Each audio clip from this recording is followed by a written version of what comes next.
তো বন্ধুরা, আজকে আমি চলে এসেছি তোমাদেরকে হেয়ার টিপস দিতে। আজকে আমি তোমাদেরকে একটা টিপস দেবো যে যার জন্য আমার চুলটা আজকে এত সিল্ক। আগে কিন্তু এটা ছিল না। তো আমি যে প্রসেসটা ইউজ করি, যে পদ্ধতিতে আমার হেয়ারটা সিল্কে রাখি, সেটাই তোমাদের কাছে বলবো।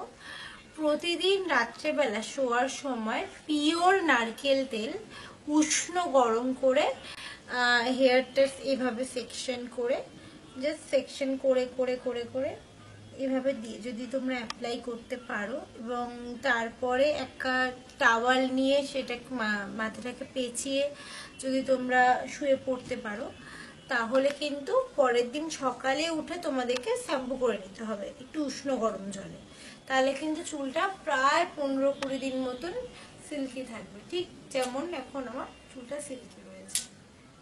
করে করে কিন্তু দিতে হবে, যাতে তোমাদের গোড়ায়, চুলের গোড়ায় যাতে তেলটা পৌঁছয়, এবং তারপরে পরের দিনকে ভালো করে শ্যাম্পু করে ফেলতে হবে, তবে কিন্তু চুলটা অনেক সিল্কি থাকবে।